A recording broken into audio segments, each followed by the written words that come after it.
Hello students, अपनी इस video में अब किरचॉफ वोल्टेज लॉ पढ़ेंगे हम। ये लॉ क्लोज लूप के ऊपर अप्लाई किया जाता है इलेक्ट्रिकल सर्किट्स में, और अकॉर्डिंग टू देम कि किसी भी क्लोज सर्किट में जितने भी आपको ईएमएफ्स और पोटेंशियल ड्रॉप्स मिलेंगी उन सब का सम ज़ीरो होगा।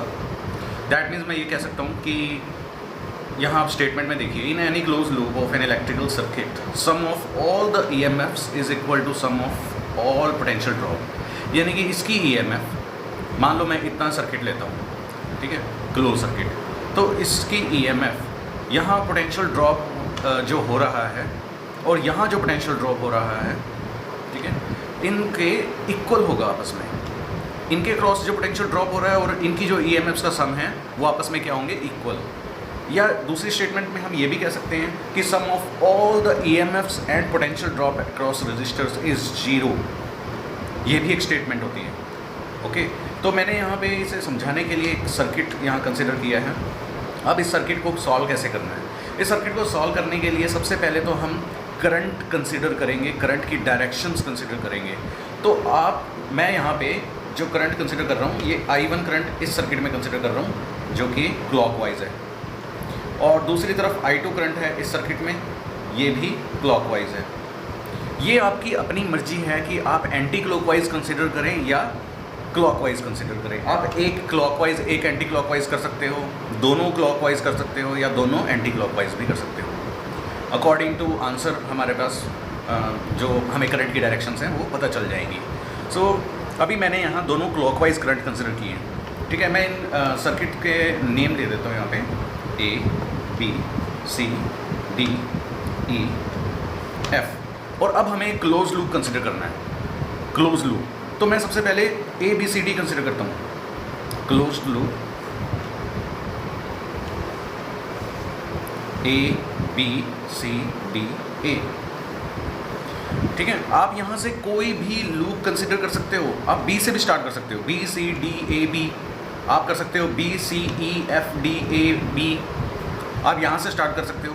आपको कोई भी दो लूप सेलेक्ट करने हैं, दो, या अगर आपका सर्किट और ज़्यादा बड़ा है तो उसमें अगर 3 लूप बन रहे हैं तो 3 लूप आपको कंसिडर करने हैं कोई भी, ठीक है। यहाँ हमने 2 लूप्स कंसिडर किए हैं। अकॉर्डिंग टू वेरिएबल्स हमें लूप्स कंसिडर करने होते हैं। तो मैं कोई 2 लूप यहाँ कंसिडर कर रहा हूँ। एक कर रहा हूँ A, B, C, D, A, और एक करूँगा C, E, F, D, C, ठीक है। अभी करंट की डायरेक्शन तो हमें पता चल गई है। देखिए, क्लॉकवाइज है, यानी कि इस A, B, C, D, A में A, B में करंट कहाँ से जा रहा है, A to B, B to C, C to D और D to A। अब यहाँ इस वाली आर्म में 2 करंट जा रहे हैं। एक करंट तो I1 करंट जो कि नीचे की तरफ आ रहा है, एक करंट I2 जो कि ऊपर की तरफ जा रहा है। तो हम I1 माइनस I2 कर देंगे यहाँ। ओके, जो अगेंस्ट आ रहा है वो हम नेगेटिव लेके चलेंगे। उसके बाद अब जैसे ये नेगेटिव है, ये पॉजिटिव है, अभी इस रेजिस्टेंस में करंट यहाँ से एंटर करेगा और यहाँ से एग्जिट करेगा, तो मैं इसको पॉजिटिव और इसको नेगेटिव कंसिडर करूँगा। और यहाँ करंट एंटर कर रहे हैं यहाँ से एग्जिट, तो इसको पॉजिटिव और यहाँ नेगेटिव कंसिडर करूँगा, ठीक है। और ये भी इसका पॉजिटिव और and negative. Okay, so just ये मेरी कंसिडरेशन है कि जहाँ करंट एंटर कर रहा है वो पॉजिटिव है। ऑब्वियसली करंट हायर से लोअर पोटेंशियल पे जाता है। तो अब हम अप्लाई करते हैं वोल्टेज लॉ और देखते हैं कि sum of the EMFs and current कैसे, सॉरी करंट कह रहा हूँ मैं, वो पोटेंशियल ज़ीरो कैसे आते हैं।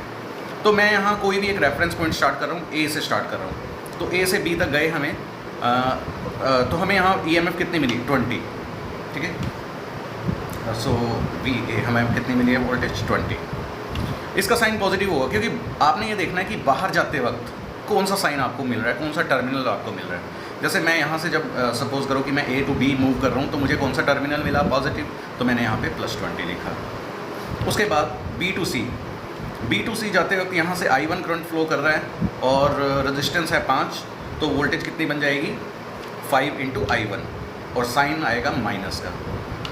अब माइनस का क्यों? क्योंकि मैंने देखा करंट बाहर जाते वक्त कौन सा साइन मिल रहा है हमें, नेगेटिव। अब इधर आ जाते हैं, यहाँ 2 करंट आ रहे हैं सामने, जैसे मैंने बोला था I1 माइनस I2, तो 10 × I1 माइनस I2। और उसके बाद अगर मैं इसकी EMF की बात करूं तो बाहर निकलते वक्त यहाँ से मुझे, क्योंकि मैं C to D जा रहा हूँ, बाहर निकलते वक्त मुझे क्या मिला, नेगेटिव टर्मिनल, तो यहाँ पे क्या आएगा, -5, और इन सब का सम क्या आया, 0। ओके, तो जब मैंने इसको सॉल्व किया तो मेरे पास 15I1 - 10I2 is equal to 15 और एक इक्वेशन बन गई 3i1 minus 2i2 is equal to 3। ये मेरे पास एक इक्वेशन बन गई पहले लूप से। अब सेकंड लूप कंसिडर करते हैं। सेकंड लूप यहाँ से मैं कंसिडर करता हूँ, डी से स्टार्ट करते हैं। सेकंड लूप है मेरा D C E F D. Okay, चलो डी से स्टार्ट करते हैं। तो जब मैं यहाँ से हम एंटर कर रहे हैं डी से सी की तरफ, तो बाहर निकल रहा हूँ मैं, बाहर निकलते हुए मुझे क्या मिला, पॉजिटिव, तो यहाँ पे आई वैल्यू +5। ओके, तो अब करंट की डायरेक्शन में I2 की तरफ से देख रहा हूँ, ठीक है ना। सो मेरे पास जो रिज़ल्ट आ रहा है वो कितना आ रहा है, -10 I2 माइनस I1। क्योंकि जब मैं इस करंट को कंसिडर कर रहा हूँ तो ये करंट इस तरफ जा रहा है, ठीक है, और I1 उसके खिलाफ आ रहा है, तो मेरा I2 माइनस I1 बनेगा, जबकि पिछली इक्वेशन में मेरा I1 माइनस I2 बना था। और फिर अगर मैं इस तरफ से कंसिडर करूँ तो करंट इधर से इस तरफ एग्जिट कर रहा है, I2 की तरफ कंसिडर करता हूँ, तो इसलिए यहाँ नेगेटिव आ जाएगा, इसलिए यहाँ माइनस है। उसके बाद इधर आते हैं, क्योंकि करंट इस तरफ आ रहा है, सो इट्स माइनस I2 20। और जब मैं इधर बाहर निकलता हूँ यहाँ से तो मुझे नेगेटिव टर्मिनल मिल रहा है, सो इट्स -10, और इन सब का सम क्या है, 0। यहाँ से मेरे पास इक्वेशन बन रही है 30i2 minus 10i1 is equal to -5, 6i2 minus 2i1 is equal to -1। इन दोनों इक्वेशंस को हम सॉल्व करेंगे, ठीक है, एलिमिनेशन मेथड से। तो I1 की वैल्यू हमारे पास कितनी आ जाएगी, 8/7 एम्पियर, और I2 की वैल्यू कितनी आ जाएगी, 3/14 एम्पियर। ओके, इसी के हिसाब से अब मैं बाकी रेजिस्टेंस में कितने करंट आ रहा है वो हम फाइंड आउट कर सकते हैं कि 5 ओम में कितना करंट आ रहा था, ठीक है, और 5 ओम का करंट हम फाइंड आउट कर सकते हैं कैसे, क्योंकि जो हमारे पास I1 ही वैल्यू यहाँ से कंसिडर कर रही थी, और जब मैं इस आर्म में कंसिडर करूँ तो अगर मैं I1 माइनस I2 करता हूँ, ठीक है, तो मेरे पास 13/14 एम्पियर करंट आ जाता है यहाँ पे। तो इस आर्म का करंट भी आ जाएगा, इस आर्म का करंट भी आ जाएगा, और इस तरह से हम ये आंसर यहाँ फाइंड आउट कर लेंगे। तो आई होप कि आपको ये समझ आ गया होगा। एक बार आप फिर से रिकन्सिडर करें सारी बातें। सबसे पहले हमें करंट की डायरेक्शंस कंसिडर करनी है, क्लॉकवाइज और एंटी क्लॉकवाइज, ये हमारी अपनी मर्जी होगी। उसके बाद हमें ये डिफाइन करना है कि I1 करंट कौन से लूप में कंसिडर किया हमने, और I2 करंट कौन से लूप में कंसिडर किया है। उन लूप को लिख के हमने ये देखना है कि एग्जिट होते वक्त हमारे पास कौन सा साइन आ रहा है, तो कौन सा टर्मिनल आ रहा है, पॉजिटिव या नेगेटिव, वही उसकी वैल्यू होगी। ओके, सो आई होप कि आपको ये समझ आ गया होगा, और आप इसे बाकी सर्किट्स पे अप्लाई करें और सब्सक्राइब जरूर करें। थैंक्स।